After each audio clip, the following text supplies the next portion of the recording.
Bonjour à tous, je suis Rémi Baucher du réseau Breton Bâtiment Durable.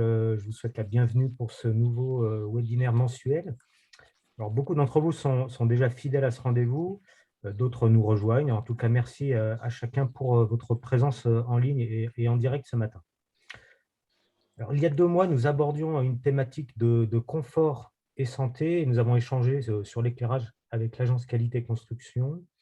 Le mois dernier, nous parlions construction en terre crue avec l'université Gustave Eiffel et le collectif des terreux armoricains. Et aujourd'hui, nous vous proposons d'aborder la question de l'économie circulaire dans la filière bâtiment en parlant de réemploi de matériaux. Alors, avant de vous présenter nos intervenants, je vous rappelle le mode de fonctionnement. Vos micros sont en principe coupés. Et nous vous invitons à intervenir en passant par l'intermédiaire du chat. Et nous relayerons vos questions auprès des intervenants. Alors, le réemploi ou comment mettre en pratique l'économie circulaire dans vos métiers. Pour nous éclairer sur ce sujet, je vous présente nos 3 intervenants de ce matin par ordre d'apparition. Donc, on commencera avec François-Xavier Deblinière de la région Bretagne. Nous passerons ensuite la parole à Julie Poutas de Bâti Récup et enfin à Anne-Laure Paty de Cycle Up. Alors, François-Xavier Deblinière, chef de service économie des ressources à la direction environnement de la région Bretagne, va nous parler des politiques régionales en matière de prévention des déchets et d'économie circulaire pour poser un petit peu le cadre de notre échange de ce matin. Donc, François-Xavier, je t'invite à partager ton écran et je te laisse la parole pour cette première partie de webinaire.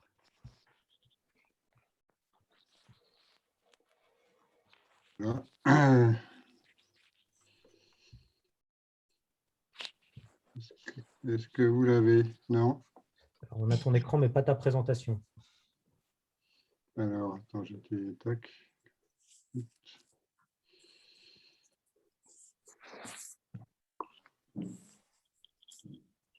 Comment ça se fait? J'espère que j'ai pas... Je pense que tu n'as pas dû sélectionner la bonne fenêtre dans le partage d'écran. Peut-être que tu peux le J'ai pas dû désactiver. sélectionner la bonne... Alors, attends, je... Ouais. Excusez-moi, là, je recommence la manip. S'il veut bien.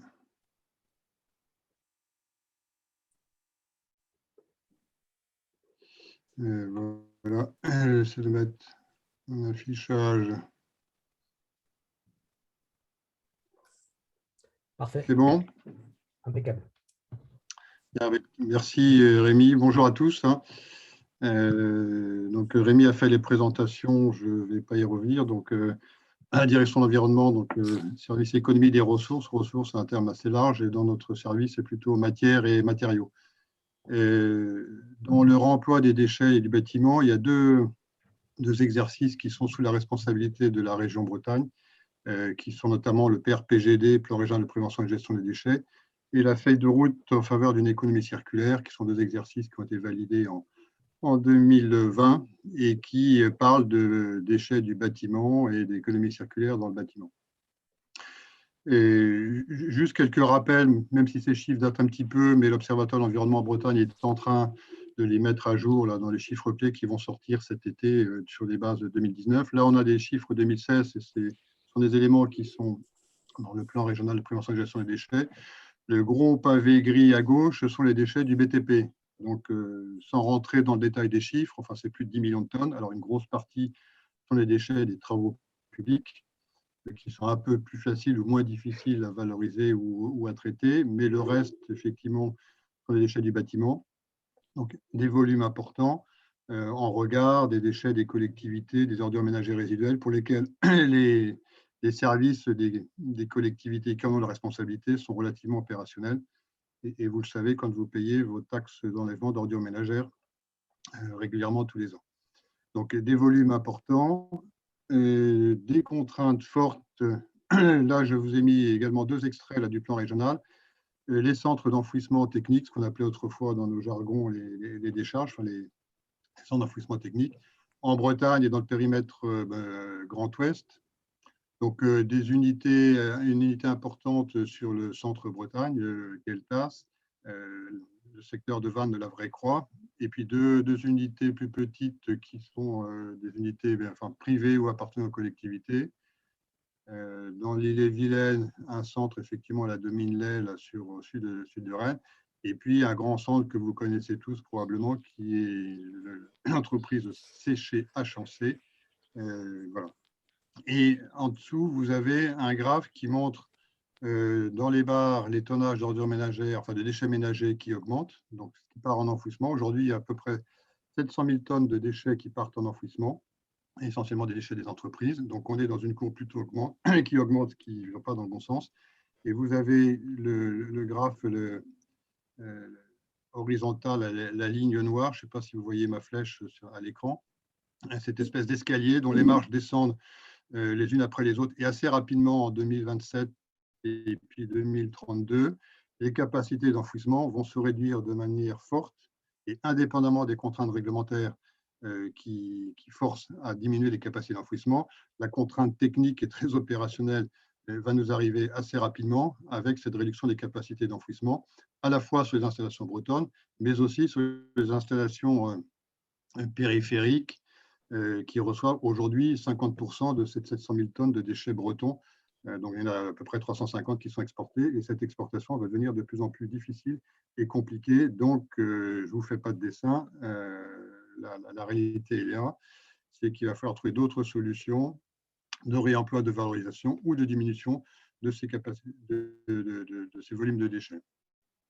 Dans la politique régionale, donc notamment dans l'écriture du plan régional, les grands principes assez classiques qui ont guidé l'élaboration du plan, des démarches d'amélioration et de protection de l'environnement évidemment, une trajectoire zéro enfouissement qui a été fixée par notre vice-président de l'époque, Thierry Burlot, pour l'évidente contrainte que je viens de présenter.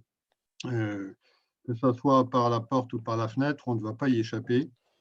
C'est vraiment une contrainte forte que vous devez avoir en tête, parce que le mur va nous arriver sur la figure, si je peux me permettre cette expression, assez rapidement. Le respect des dispositifs obligatoires réglementaires, bien évidemment. Et puis, bon, le respect de la hiérarchie des modes de traitement. Le principal, le point numéro un, c'est effectivement la prévention. C'est-à-dire que tous les déchets qui ne sont pas produits, c'est autant de gagner en termes de coûts et en termes d'enfouissement et de capacité résiduelle d'enfouissement.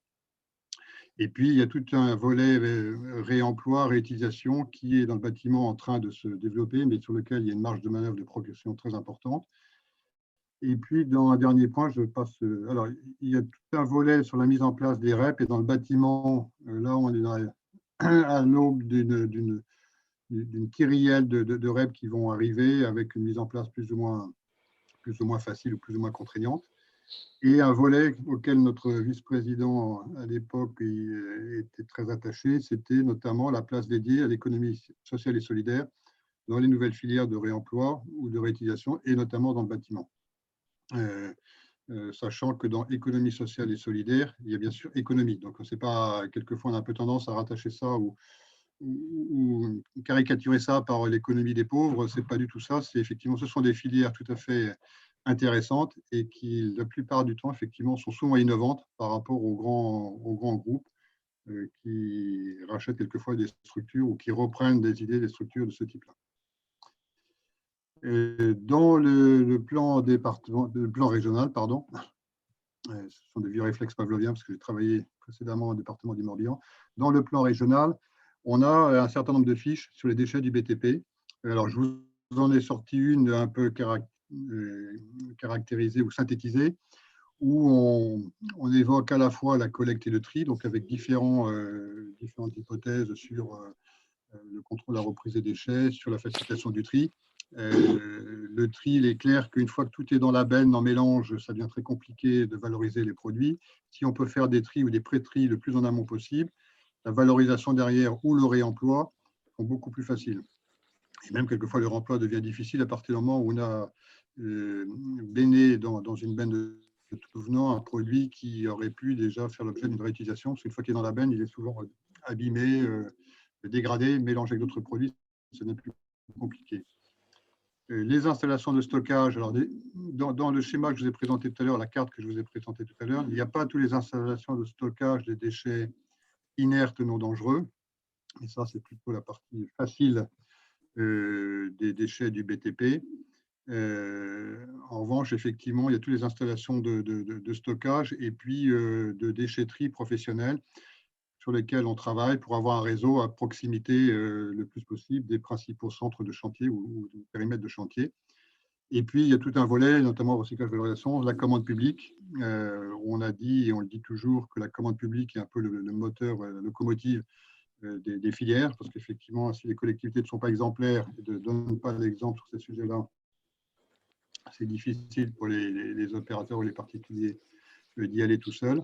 Donc, on a, nous, en tant que collectivité, un rôle important à jouer là-dedans. Voilà, donc des éléments importants qui sont bien intégrés dans le plan régional, avec un accompagnement des opérateurs en fonction des niveaux de détail des installations à mettre en place, et un lien possible entre collectivités et opérateurs privés et industriels. Et puis, dans la feuille de route sur l'économie circulaire, deux actions. Alors, c'est une feuille de route qui a une vingtaine d'actions. Le plan d'action du plan régional de prévention et de gestion des déchets va comporter une quarantaine, une cinquantaine d'actions. Je ne rentre pas dans le détail. Là, sur la feuille de route économie circulaire, on est cette fois-ci plus en amont des process, donc essayer de développer plutôt l'éco-conception, comment dire, la réflexion sur les modes de construction de bâtiments innovants. Et on souhaite, donc en lien avec les opérateurs, et on a eu l'occasion de discuter avec Rémi, on est en train de construire sur cette action numéro 11 un programme de journée technique. Alors, que fait le RBBD s'inscrit également dans cette démarche-là, et qui puisse faire monter en compétence des professionnels du bâtiment et sur différentes thématiques, cadencées dans le temps sur peut-être 12-18 mois, et avec l'idée de réitérer, certains l'ont peut-être connu, un événement qui s'était tenu en 2018 à Lorient qui s'appelait Construire différemment, où il y avait un échange entre les opérateurs, les entreprises et le monde de la recherche. Et l'idée avait bien fonctionné, le binôme avait bien matché. Et l'idée, c'est effectivement de vous accompagner, d'accompagner ensemble les acteurs sur cette réflexion-là pendant les 12-18 mois qui vont arriver, en prenant des thématiques les unes après les autres, pardon, mais très spécifiques, et vous accompagner sur cette réflexion-là. Et puis, dans cette feuille de route économie circulaire, il y a une action numéro 12 qui est de faire le bilan des bâtiments qui ont été engagés dans une démarche cradle to cradle, qui aboutit ou n'a pas abouti. Certains ont abouti, d'autres moins. Et de voir comment on peut retirer l'expérience de cette dizaine de projets, enfin de projets ou de bâtiments qui sont sortis. Quels ont été les leviers qui ont fait que ça a pu fonctionner, et quels ont été les freins qui ont soit perturbé le projet, soit planté le projet, parce qu'il ne faut pas se voiler la face. Il y a aussi des projets qui n'ont pas pu aboutir ou qui ont accouché dans la douleur. Et c'est paraît important, effectivement, qu'on puisse aussi lever et tirer les bilans de ces différentes actions au bénéfice de tous. Donc voilà, donc, de manière très, très rapide, hein, j'entends bien, mais par rapport aux actions de la région, donc sur ces deux exercices, le plan régional, où là on est plus en aval des process, puisqu'on travaille plutôt sur des déchets, plan régional de prévention et de gestion des déchets, donc on est plutôt sur l'aval des filières. On traite un déchet qui est un peu incontournable, mais il y a tout un volet prévention, et j'insiste encore sur cette partie-là, compte tenu des urgences et de la contrainte d'enfouissement. C'est vraiment un volet sur lequel il va falloir mettre, si vous me permettez l'expression, le paquet. Et sur la partie économie circulaire, des modes de construction différents, des usages de matériaux qu'on n'a pas forcément l'habitude de faire aujourd'hui, du réemploi, du recyclage. Et là, on voit bien les expériences qui seront présentées tout à l'heure montrent bien qu'il y a une marge de progression importante. Et tout ça dans un souci de maîtriser la ressource et de l'utiliser de manière la plus économe possible et la plus intelligente possible. Donc voilà, donc, alors, à la région, nous sommes une petite équipe, hein, donc on travaille beaucoup en réseau avec les différents acteurs, les partenaires. On sollicite parfois des prestataires pour nous accompagner. On travaille également avec les opérateurs que vous êtes et les entreprises que vous êtes. Donc, on est là pour vous accompagner, pour passer à l'action. Donc, je terminerai par là. En 2020, on a finalisé 2 exercices de planification, donc la feuille de route économie circulaire, le plan régional de prévention des déchets. Donc maintenant, on passe de la planification à l'action, et les actions et le travail ne manquent pas. Et ce type de rencontre permet également de mobiliser nos énergies mutuellement. Mais j'attire, et je termine par là, votre attention sur le fait que la contrainte de l'enfouissement est vraiment quelque chose qu'il faut que vous ayez en tête. Et ça va à la fois la contrainte, les baisses de capacité et l'augmentation des coûts avec l'augmentation de la TGAP sont deux points qui, de toute façon, encore une fois, par la porte ou par la fenêtre, dans le bâtiment, c'est le cas, vont nous obliger à être plus inventifs que nous l'étions jusqu'à présent. Voilà, je vous remercie. Merci beaucoup, Et François-Xavier. j'arrête ma présentation. Alors, n'hésitez pas à poser vos questions par l'intermédiaire du chat. Il y a déjà des échanges qui ont eu lieu par ce biais-là. Quelqu'un qui demandait une explication sur Cradle to Cradle. La réponse a déjà été apportée de façon très détaillée. Juste un petit point technique. Les supports, hein, je le répète, seront mis en ligne, tout comme la captation vidéo du webinaire dès demain. Donc, vous pourrez y accéder par l'intermédiaire de notre site internet à partir de demain. Autre question, écoute, j'en vois pas forcément deux, mais j'en ai même deux, François-Xavier. La première, quand tu parles d'un retour d'expérience Cradle to Cradle dans le bâtiment, de quel type de bâtiment est-ce qu'il s'agit? Ce sont des bâtiments sous maîtrise d'ouvrage de la région ou alors c'est un panel plus large? Non, ce sont les bâtiments pour beaucoup, enfin pour une partie sous maîtrise d'ouvrage public, mais pas de la région. Enfin, d'abord, il faut être très modeste. Il n'y en a pas sous maîtrise d'ouvrage du conseil régional, donc de trop d'horizons vite fait. Ce sont des bâtiments soit d'opérateurs privés, soit de collectivités. Il y en a à peu près, on a recensé une petite dizaine sur la Bretagne. Il y en a peut-être d'autres qu'on a oubliés. Mais toute maîtrise d'ouvrage confondue, public, privé, Okay. collectivité, mais la région n'est pas dans le lot parce que nous n'avons pas de bâtiments, pas encore de bâtiments Cradle to Cradle. Alors, nous avons une question. Peut-être que ça viendra un jour, j'espère. Une autre question de Mediba, architecte, qui nous dit: heureux de vous présenter le projet Arben, sans logement en Cradle to Cradle dans le Morbihan. Comment associer la région à notre projet?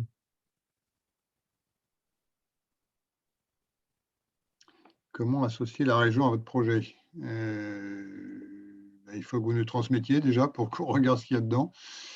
Et alors, il y a différents dispositifs, soit d'appel à projet, soit d'accompagnement d'opérations spécifiques. Là, honnêtement, je peux difficilement vous répondre, mais transmettez-nous votre projet. On regardera effectivement comment on peut l'accompagner. Donc, ce que je peux proposer, ça peut être aussi rattaché à l'appel à projet bâtiment performant. Exactement ce que j'allais compléter en effet. Et en tout cas, Mehdi, n'hésite pas à nous transmettre les informations et on fera le relais vers François-Xavier et vers la région. Alors, je voyais une question de Julie. La contrainte d'enfouissement va-t-elle s'accompagner d'une augmentation de la tarification du traitement des déchets? La réponse est oui. Enfin, déjà, la TGAP, la taxe générale sur les activités polluantes, augmente de manière significative. Et la raréfaction des capacités d'enfouissement va mécaniquement et économiquement augmenter le coût du mètre cube disponible. Donc, ne vous attendez pas à des promotions d'enfouissement dans les années à venir.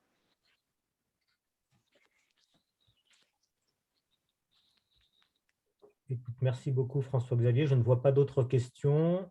On est pile poil dans le timing.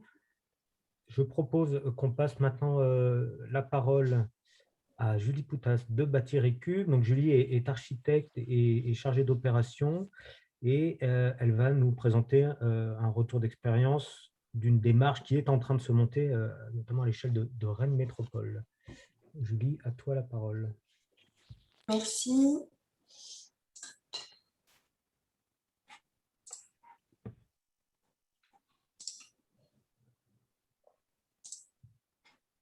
Voilà. Donc, je viens de vous partager mon écran normalement.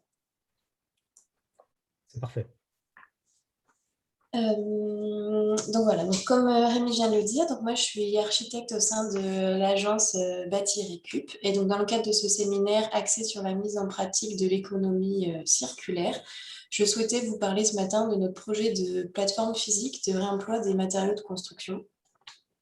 Donc je vais faire très vite puisque François-Xavier a déjà un peu rappelé ces chiffres, mais je trouvais important du coup d'en parler. Donc il faut savoir qu'aujourd'hui, le secteur du bâtiment, il représente 227,5 millions de tonnes par an de déchets.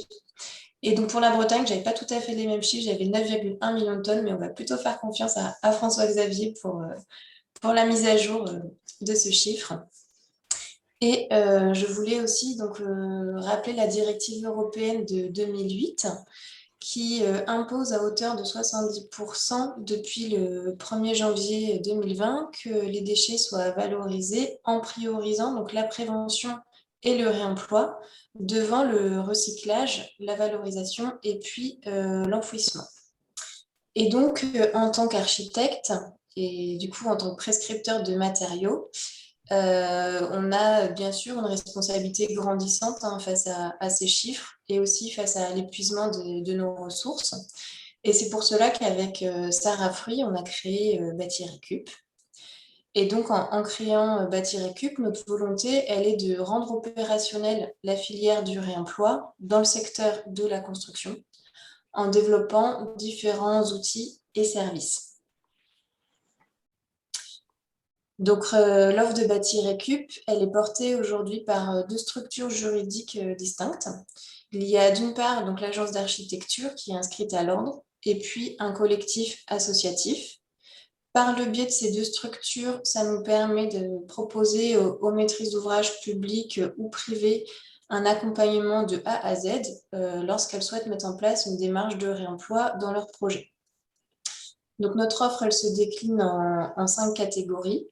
Donc, le conseil et l'accompagnement de maîtrise d'ouvrage, donc avec de la programmation, de la rédaction de cahier des charges, par exemple, lorsqu'elles souhaitent mettre en place une démarche d'économie circulaire, mais qu'elles ne savent pas comment s'y prendre. Une offre d'études et de suivi d'opérations de maîtrise d'œuvre, donc là, c'est notamment la réalisation de diagnostics ressources et ensuite l'accompagnement de projets en tant qu'expert emploi auprès d'une équipe de maîtrise d'œuvre. La recherche et développement, bien sûr, et puis la formation et la sensibilisation donc pour faire monter en compétences les acteurs locaux du territoire. Et enfin, en dernier lieu, la mise en relation et la logistique par le biais de plateformes donc numériques et ou physiques. Et donc, comme je vous le disais en introduction, puisque le thème de la matinée, c'est la mise en pratique de l'économie circulaire, donc je voulais vous parler ce matin de notre projet de plateforme logistique interchantier de réemploi des matériaux de construction. Puisque, en fait, avec Sarah, ça fait un petit moment qu'on expérimente sur le territoire et on a pu réaliser un certain nombre de constats sur cette pratique, et notamment le fait qu'il manque des lieux de stockage pour les matériaux quand l'offre et la demande ne sont pas synchronisées. Le fait qu'il y a un manque de visibilité de la structuration de la filière. Et aussi, comme le disait François-Xavier tout à l'heure, le besoin d'inventer un modèle économique pour répondre à la création plutôt de les futurs REP de déchets du bâtiment d'ici 2022. Et du coup, la création d'éco-organismes dédiés. Du coup, depuis février 2020, l'association Bâti Récup, elle porte une étude de faisabilité donc, qui concerne la création de cette plateforme bretonne. Et concrètement, donc, cette plateforme, elle consiste à créer un lieu ressource sur le territoire pour fédérer différents acteurs de l'économie circulaire et constituer ensemble une filière qui soit opérationnelle. Concrètement, cette étude elle est menée par 5 prestataires extérieurs et elle a pour objectifs principaux donc de fédérer les acteurs, de réaliser un programme, de définir une implantation pour cette plateforme et puis de définir son modèle économique et sa gouvernance. Elle est financée en partie par les fonds propres de l'association, mais elle est aussi soutenue par l'ADEME, Rennes Métropole, par Calibat via un appel à projet dont on a été lauréat avec son fonds de dotation Qualitel, et puis par Ressources T. Donc, la première mission de cette étude, elle a été de rechercher les acteurs locaux qui souhaitaient s'investir de près ou de loin dans ce projet. Et pour cela, on a lancé un AMI, donc c'est un appel à manifestation d'intérêt pour pouvoir les mobiliser. Au total, on a reçu une quarantaine de réponses et on a sélectionné du coup 20 lauréats, donc c'est tous les acteurs qui figurent sur cette carte. Et je ne vais pas tous les citer, mais en fait, ce qu'on peut retenir, c'est que les profils sont très variés, puisqu'il peut s'agir à la fois de maîtres d'œuvre, de maîtres d'ouvrage, d'aménageurs, mais aussi d'entreprises du BTP, donc aussi bien dans la construction que dans la déconstruction, d'entreprises de valorisation de déchets. On a aussi des artisans, des ESAT et des associations qui ont répondu à cet AMI, et puis des négoces de matériaux. Donc ces différents profils, nous on les a répartis dans plusieurs groupes de travail, et ensemble on a pu nourrir en fait cette étude et le projet de plateforme. Ces ateliers collaboratifs, donc on a mené depuis 2020, ils nous ont permis du coup de définir ensemble et de quantifier les besoins de cette future plateforme. Et donc il en ressort le schéma que je vous présente à l'écran. Donc finalement, on peut voir qu'il y aura des espaces accessibles au public, avec un showroom, une librairie, une cantine, une salle de réunion, pour répondre aux besoins de formation, de sensibilisation pour la filière.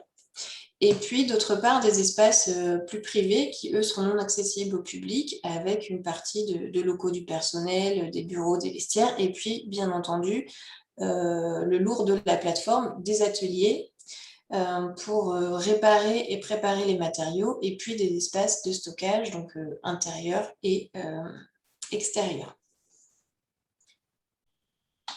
Ensuite, on a étudié donc plusieurs sites pour accueillir ce projet. Et c'est finalement le site qui nous a été proposé par Territoire Rennes, donc l'aménageur de Rennes Métropole, qu'on a collectivement retenu. Donc, il s'agit du site de l'entreprise Euroshelter, qui est spécialisée dans la construction de containers et d'abris militaires. Elle est aujourd'hui implantée à la Courouse, à l'ouest de Rennes, et en fait, elle est en train de déménager progressivement ses infrastructures. Et donc, la reconversion de ce site, elle a déjà été anticipée et pensée par l'aménageur dans le cadre de son projet de ZAC.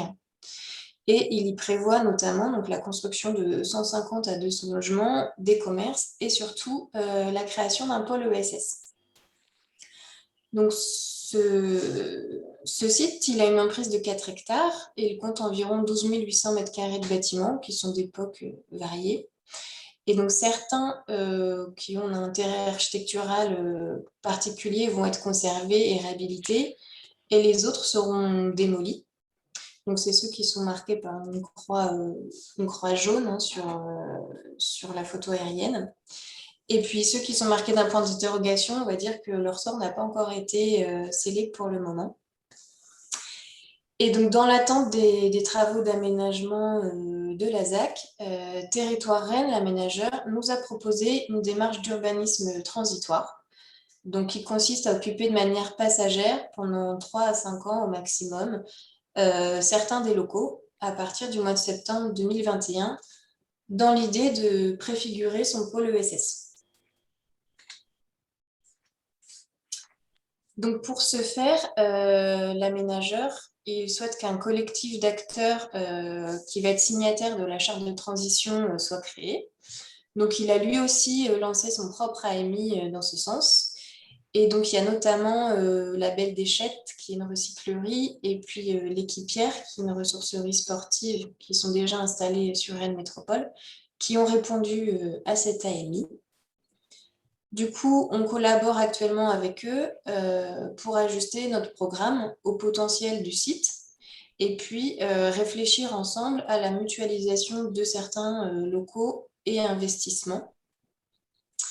Mais au-delà de cette proposition d'occupation temporaire du site, ce qui est intéressant pour nous aujourd'hui, c'est la volonté de Rennes Métropole de réaliser un projet pilote sur cette ZAC en économie circulaire.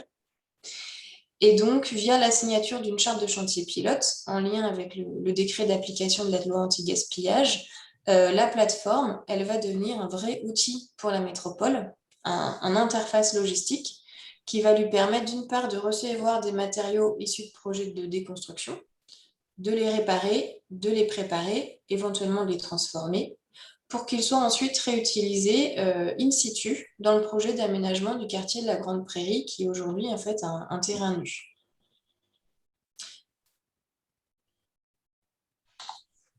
Et donc, s'il s'agit là d'un projet pilote pour la métropole, afin d'intégrer et de mettre en pratique les principes de l'économie circulaire dans l'aménagement, on voit bien que cela va questionner des échelles spatiales et leurs interactions, ainsi que la capacité de la collectivité à planifier et à gérer dans une logique transversale son territoire et ses ressources. Parce qu'effectivement, il va falloir temporiser entre les moments où les chantiers vont être déconstruits, ceux qui vont être construits, le stockage des matériaux, l'acheminement, etc. Et donc, pour aller plus loin dans cette démarche, la métropole, elle est aujourd'hui candidate à l'appel à projet de l'ADEME, territoire économe en ressources, pour réfléchir à un modèle de gestion plus soutenable de ses ressources et accroître la résilience de son territoire.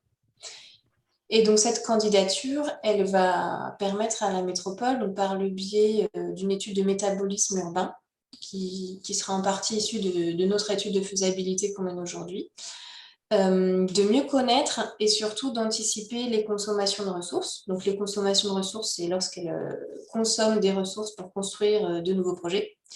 Et puis, les ressources disponibles. Donc là, les ressources disponibles, ce sont les futurs déchets qui vont être issus de projets de déconstruction à venir et dont l'objectif est d'être au maximum évité. Le tout va être quantifié, qualifié et localisé et traité dans une base de données numérique SIG. Et donc ça, c'est une démarche qui a déjà été faite par la communauté de communes Est Ensemble en région parisienne, comme on le voit sur le schéma, où effectivement, ils ont analysé un périmètre de 20 projets d'aménagement et de renouvellement urbain, pour lequel ils ont estimé qu'ils allaient en fait consommer 3,2 millions de tonnes de ressources et que par les chantiers de démolition qui seraient nécessaires à ces aménagements, ils allaient générer 0,95 millions de tonnes de déchets. L'idée étant que ces 0,95 millions de tonnes soient au maximum réinjectées dans les besoins initiaux.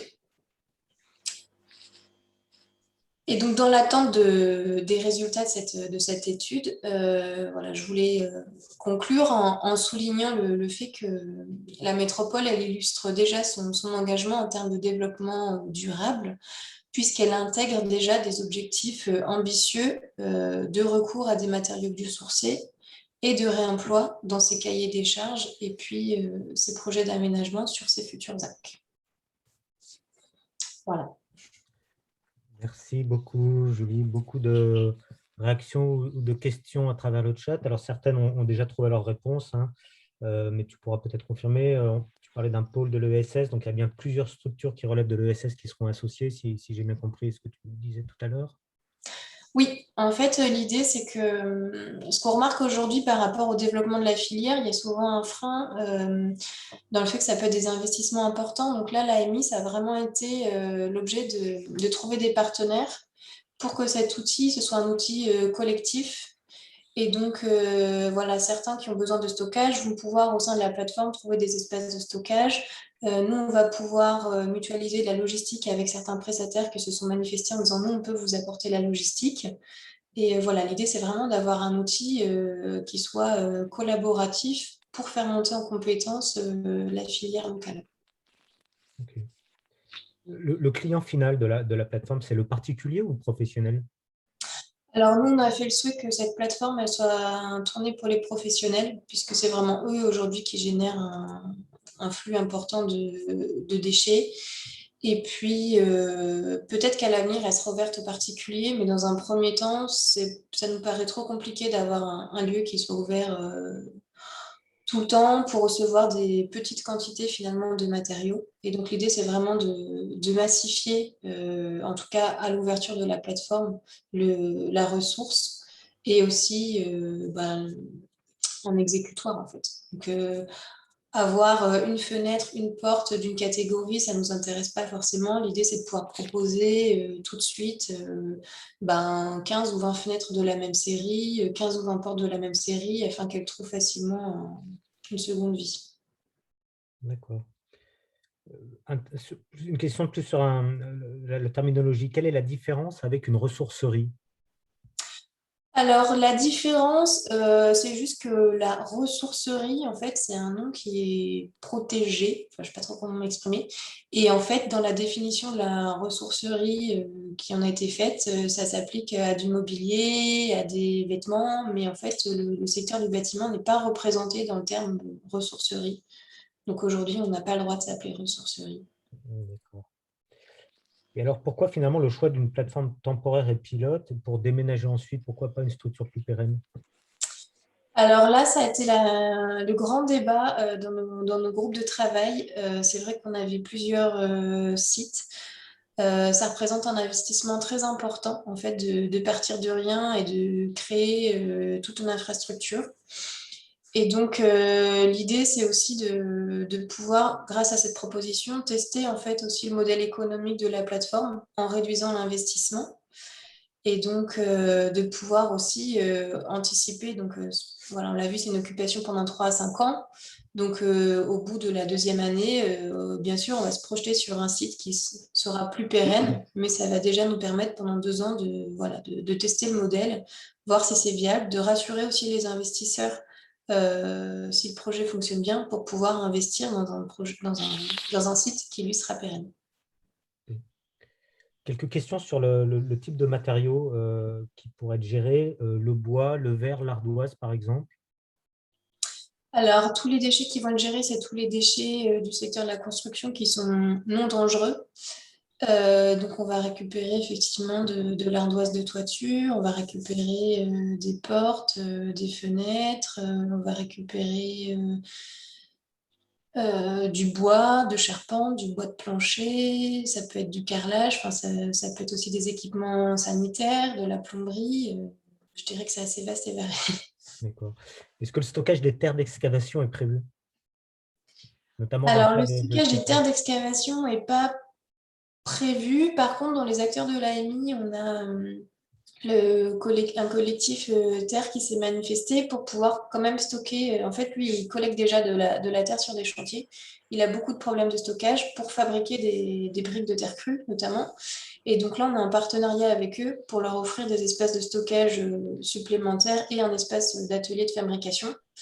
Par contre, voilà, on ne pourra pas non plus massifier toutes les terres d'excavation des projets de la métropole sur ce site-là.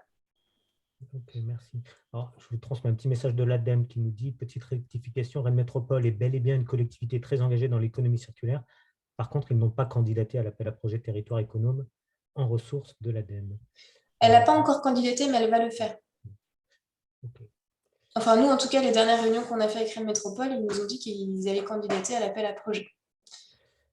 Alors, il y a d'autres questions, mais on va s'arrêter là, une petite dernière. Est-ce que tu peux nous en dire un petit peu plus sur le modèle économique? Alors, aujourd'hui, je ne peux pas vous en dire plus. En fait, notre étude de faisabilité, là, elle se termine à la fin du mois de juin. Et donc là, c'est vrai que c'est le dernier volet en fait, de l'étude. Donc, pour l'instant, je n'ai pas tous les éléments. Et voilà, d'ici l'été, on aura les réponses à cette question. Très bien, merci beaucoup Julie. On va enchaîner pour bien respecter le timing avec la dernière intervention. Merci à vous. Merci bien. Et on va donner la parole à Anne-Laure Paty de Cyclehub. Donc, Anne-Laure est la correspondante régionale Ouest pour la structure. Et elle va nous présenter leur plateforme dédiée de réemploi qui, pour le coup, est une plateforme dématérialisée, si je puis dire. Tout à fait. Bonjour à tous. Alors,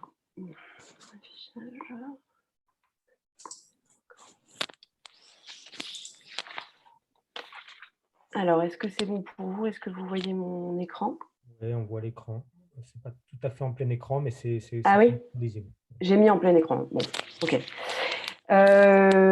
Oui, bonjour à tous. Alors du coup, Anne-Laure Paty, effectivement, moi je suis correspondante régionale pour Pour CycleUp, c'est une entreprise qui existe depuis 2018, hein, donc qui est encore assez jeune. On est à notre 4e année d'exercice et qui est présente au niveau national. Et donc, une bonne partie de l'équipe est présente en Île-de-France. Donc, moi, je suis la représentante pour l'Ouest.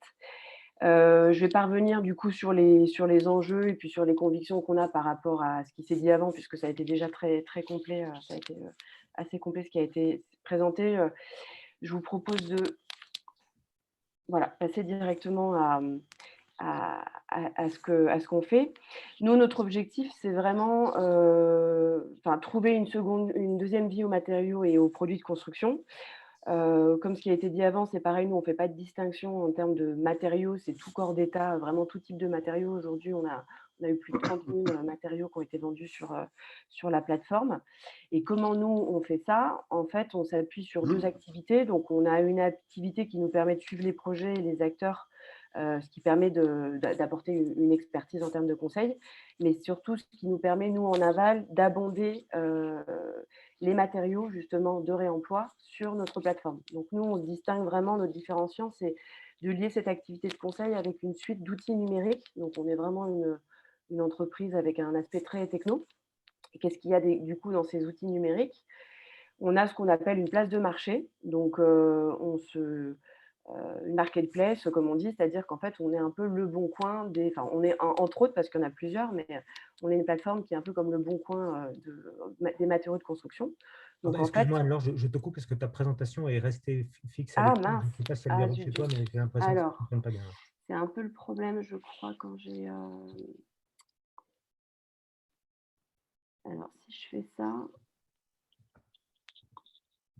Le problème du plein écran, c'est que ça ne fonctionne pas toujours. Voilà. Là, c'est mieux. Très bien, parfait. C'est parfait. Ok, super, parfait. Bon, désolé.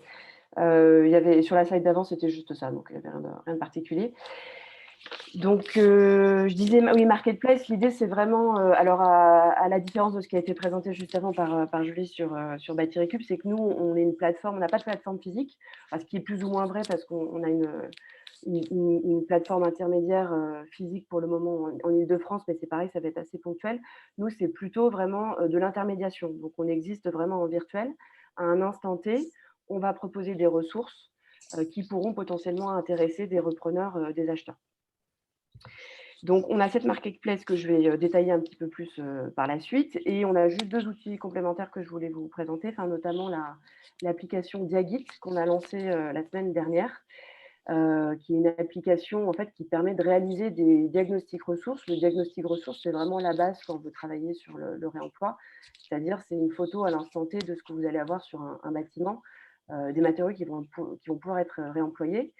Le diagnostic ressources, ce qu'on appelle produits, matériaux, déchets, il va devenir obligatoire en juillet 2021. Donc, ça va créer vraiment un appel d'air et beaucoup de besoins sur diagnostiquer les matériaux sur un bâtiment. Et donc, nous, comme on avait déjà une solution technologique, on a décidé aussi de se lancer là-dessus. Donc, on a une application qui est disponible du coup alors sous un format freemium, premium en ligne, mais en tous les cas qui permet justement à des nouveaux acteurs, aux acteurs qui font du diagnostic ressources, de pouvoir utiliser notre outil, qui permet très facilement de réaliser un diagnostic, donc avec son téléphone ou avec une tablette, de se rendre dans un bâtiment, de faire des photos, de rentrer toutes les informations nécessaires. Et si vous voulez après, de plugger évidemment les informations sur la plateforme pour pouvoir les mettre en vente directement. Voilà. Alors, les intérêts pour ce qu'on fait sur cette plateforme et ce que viennent chercher les vendeurs, il y a évidemment plusieurs choses. Déjà, c'est le calcul l'économie carbone, puisqu'effectivement, quand on achète des matériaux en réemploi, c'est une solution bas carbone pour les projets. Il y a aussi des gains financiers, puisque les matériaux que nous, on vend d'occasion en réemploi sont évidemment moins chers que les matériaux achetés sur le marché. Donc, alors tout dépend des types de matériaux, c'est toujours très compliqué de parler des matériaux en général, mais on est au moins à moitié prix, voire plus pour certains types de matériaux, donc il y a quand même un gain financier pour l'acheteur. Et puis évidemment, on a beaucoup parlé de réduction des déchets, donc ça c'est une évidence, évidemment, sur les projets de déconstruction notamment, on a un vrai impact. Et puis pour les vendeurs, ce sera évidemment les économies carbone aussi et les économies financières. En gros, notre plateforme, nous, ce qu'on souhaite, c'est qu'elle soit vraiment en accès libre pour tous, pour les professionnels, hein, donc c'est pareil, on est vraiment sur du B2B aussi, ça c'est un vrai choix. Donc la consultation des produits, elle est en accès libre, hein, donc vous pouvez aller voir tout ce qu'il y a sur la plateforme aujourd'hui. Et la mise en ligne des matériaux est gratuite. C'est-à-dire que nous, dans le modèle économique, puisque j'en parle maintenant, comme ça, si jamais il y a la question qui revient plus tard, en gros, sur la plateforme, mettre en ligne les matériaux, c'est gratuit, puisque nous, notre intérêt, c'est vraiment la massification, hein, de développer, de faire du volume. Donc, du coup, on veut que les acteurs puissent tester notre solution et on ne se rémunère qu'en cas de vente. Et donc, en cas de vente, on a une commission qui est de l'ordre de 10%, qui peut monter à 20%. En gros, on est entre 10 et 20%. 10%, c'est vraiment si l'acteur fait toute la démarche tout seul, c'est-à-dire à savoir la mise en ligne. Et nous, on émet du coup ensuite un bon de commande et la personne s'organise pour du coup facturer, etc. Et on a toute une série disons, d'actions qu'on peut proposer pour que ça soit un petit peu plus clé en main, auquel cas ça fait monter un petit peu la commission, mais ça reste quand même des commissions qui sont assez basses, hein, sur le marché. Donc, on propose aussi des contenus méthodologiques, hein. L'idée, c'est d'être plus qu'un marchand. Donc, on a un blog, on tient au courant les acteurs sur tout ce qui est actualité du réemploi. On a des fiches de dépose de réemploi de matériaux qui vont arriver aussi. Et puis, du coup, comme je disais, l'idée, c'est vraiment d'être clé en main au maximum pour les acteurs. Donc, on a des services additionnels, à savoir mise en relation avec des acteurs spécialisés sur la dépose, notamment des entreprises d'insertion. Si vous avez besoin d'être livré pour votre matériau, on propose aussi des services de livraison. Donc, on peut faire des devis de livraison. Évidemment, de stockage aussi. Mais l'idée, c'est vraiment de développer le service avec les partenaires au niveau local. Donc, évidemment, on échange beaucoup avec les acteurs locaux pour pouvoir justement avoir potentiellement des lieux de stockage si besoin. Pardon. Voilà, et donc du coup, on a aussi donc une police d'assurance dédiée sur laquelle je vais revenir juste après. Donc, je développe pas plus pour le moment. Voilà. Donc nous, l'idée vraiment de la plateforme, l'idée c'est de faire de la massification. Donc on essaye de… Enfin, le démarrage a évidemment été un peu plus sur du one-shot auprès des acteurs. Mais aujourd'hui, ce qu'on veut, c'est systématiser la démarche, que ça devienne vraiment une évidence en fait pour les acteurs, qu'on ne soit pas là, que les acteurs ne viennent pas avec un panier moyen très bas pour acheter quelques produits, mais vraiment qu'on puisse acheter des unités importantes. Et c'est déjà ce qui se passe aujourd'hui sur la plateforme. Donc, pour nous, les axes de développement, c'est du coup avoir un corpus juridico-assurantiel qui est indispensable. On est sur un secteur qui est très contractualisé, donc il y a des responsabilités pour chacun des acteurs de la chaîne. Donc, le réemploi, il doit évidemment s'inclure là-dedans, dans cette démarche normée. Donc, évidemment, nous, on accompagne sur ces sujets-là, hein. Donc, le droit de l'environnement, il évolue. Il y a de la réglementation aussi qui a déjà évolué, qui va encore évoluer. Donc, l'important, c'est vraiment d'assurer les produits et de donner confiance. On est là, évidemment, pour accompagner aussi sur tout ce qui est réalisation de tests complémentaires, etc. L'idée, c'est vraiment de lever un peu le manque d'habitude qu'il peut y avoir sur le réemploi sur ces sujets pour pouvoir lever les freins. On s'appuie sur des outils digitaux robustes, je reviendrai dessus, et puis évidemment sur la diversité des matériaux de réemploi disponibles en France. Donc nous, on a en fait sur la plateforme un assureur qui nous suit, donc on est en lien, enfin notre assureur c'est Allianz aujourd'hui. L'idée c'est quand vous achetez vous des matériaux sur la plateforme, ils sont assurés à partir de la date de transaction du bon d'achat pendant 2 ans. Alors qu'est-ce que couvre cette assurance? Elle couvre en gros tout ce qui va être problème de commande. Donc, ça va être la mauvaise réception, la non-conformité d'un produit par rapport à l'annonce. Donc, si jamais vous avez le moins de soucis, on rembourse la différence. Donc, l'assurance, donc tout le détail de l'assurance, il est en ligne, hein, si vous voulez voir le détail, hein, parce que les notices d'assurance sont toujours très longues. Mais l'idée, c'est vraiment de donner confiance et de donner envie d'acheter. On couvre voilà, tout ce qui est vices cachés. On est bien sur une garantie biennale des matériaux. Donc, c'est bien la garantie Cyclog pour la transaction de 2 ans. Donc, ce qui est différent sur les questions de garantie de mise en œuvre, qui reste bien la garantie de l'entreprise qui va porter ce risque. Et du coup, nous sont nos acheteurs en fait sur la plateforme. Alors, historiquement, nous, nos acheteurs, c'est vrai que c'était ce que je disais, c'était plutôt du ponctuel sur des petits chantiers. Enfin, ça continue, hein. Donc, la cible, ça pouvait être l'artisan, mais aujourd'hui, on travaille avec des entreprises de taille vraiment intermédiaire. qui ont un panier moyen plus élevé et qui font vraiment des achats un peu plus gros, enfin même beaucoup plus gros, avec des projets plus complexes. Et ça se systématise aujourd'hui. C'est vraiment en voie de systématisation et ils font des achats pour des projets de plusieurs milliers de mètres carrés aujourd'hui. Donc, on a vraiment une évolution. Nous, ce qu'on sent, je disais, c'est une entreprise qui est assez récente, assez jeune, mais on sent vraiment l'évolution du marché. Là, sur 2021, pour nous, il y a vraiment une croissance dans la courbe du panier moyen des achats. Avec des nouveaux acteurs, il y a une accélération et c'est vrai qu'il y a vraiment une systématisation d'acteurs qui ont testé et aujourd'hui ont prouvé que ça marchait pour eux et donc du coup ne se posent plus la question en fait aujourd'hui. Voilà, donc tout ce qui est conditions, ce que je disais, c'est qu'effectivement, ce qu'on demande, c'est que les matériaux, l'annonce doit être précisée, ce qu'on vend en exact. Donc, c'est pas forcément, les matériaux ne sont pas neufs et donc ils sont vendus en l'état. Donc, du coup, si c'est marqué, par exemple, pour un extincteur, que l'extincteur a été contrôlé il y a 5 ans, charge à l'acheteur, du coup, de lui de refaire les contrôles si besoin. Donc, vraiment là-dessus, c'est l'idée de se dire, c'est qu'on vend en l'état. Donc, les conditions générales de vente, je disais, elles sont en ligne. Aujourd'hui, on n'a jamais eu de recours ou d'appel en garantie sur plus de 2500 produits qui ont été changés. Alors ça, c'était les chiffres de l'année dernière, mais ce que je veux dire, c'est que globalement, la confiance est présente et marche plutôt bien. Donc, l'idée, c'est vraiment que l'acheteur endosse sa responsabilité de ce qu'il achète et donc le vendeur peut se décharger de la responsabilité à partir du moment où la vente est effectuée. Tout ce qu'on demande, évidemment, c'est que ça soit réalisé, que l'annonce soit de bonne foi, que les matériaux indiqués correspondent bien à ce que vous recevez, vous, au moment de la réception.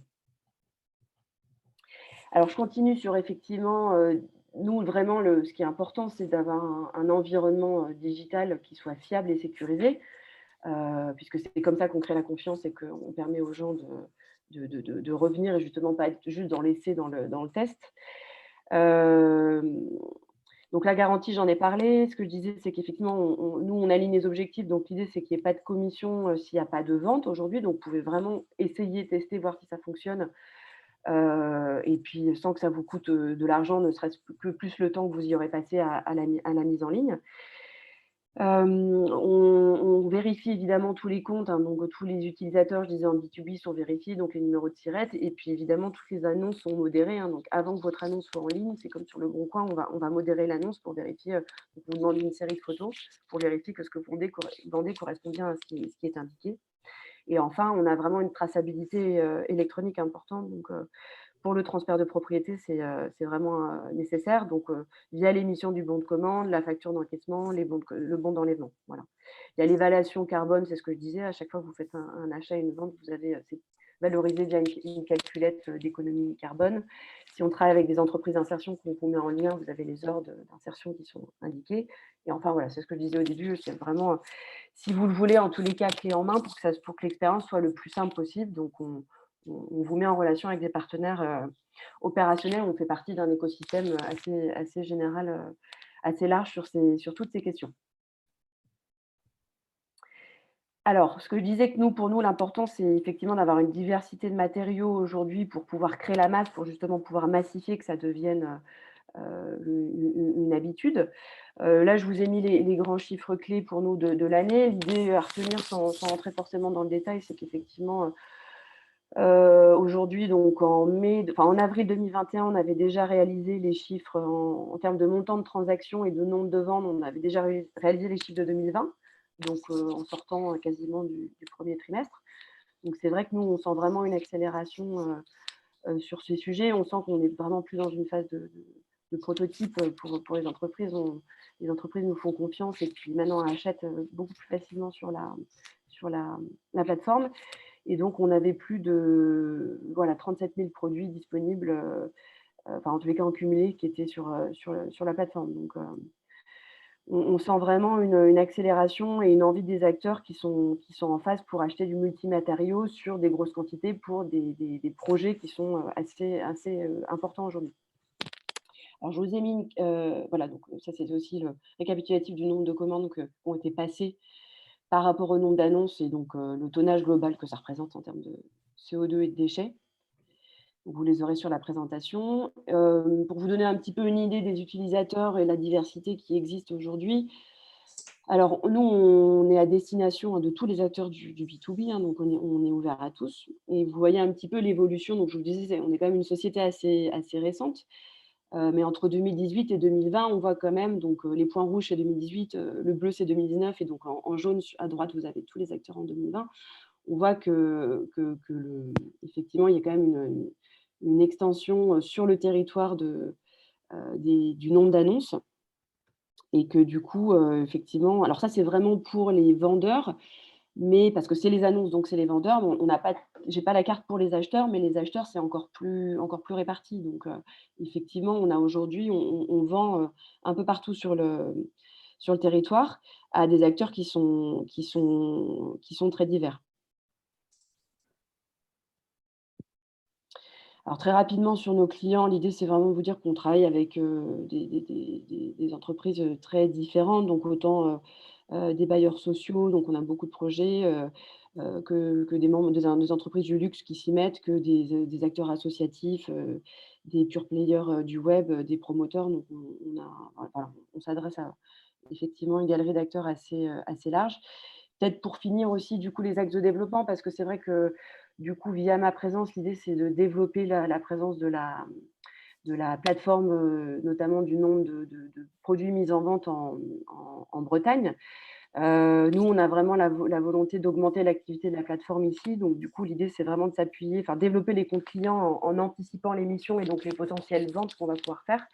Et donc ça, il faut s'appuyer évidemment sur une stratégie commerciale, on va dire. Donc, l'idée, c'est de s'appuyer en fait sur développer les comptes clients, donc via des bases de données qui nous permettent de faire du ciblage par corps de métier et de faire découvrir du coup aux artisans, aux entreprises notre solution en disant: «Bah, voilà, aujourd'hui, nous, on est en capacité de vous proposer, tel service, telle vente, tester, ça ne vous coûte rien et essayez». Évidemment, on échange avec les acteurs locaux, hein, donc on connaît évidemment Bâti Récup et les autres acteurs qui sont présents sur le territoire pour justement, être complémentaires. Nous, on se voit vraiment comme une complémentarité, hein. Comme je disais, on n'a pas de lieu de stockage, ici. On n'a pas les compétences évidemment de dépose et cetera, comme je le disais. Donc pour nous, on vient vraiment en appui, en soutien des acteurs de la filière qui sont présents sur les autres maillons de la chaîne, et on est là pour, soit être une vitrine pour eux, parce que pour une matériothèque, par exemple, ça peut être très intéressant d'avoir justement une vitrine en ligne. Donc nous, on a la possibilité d'offrir cette vitrine, du coup, d'avoir un espace privé de vente, par exemple.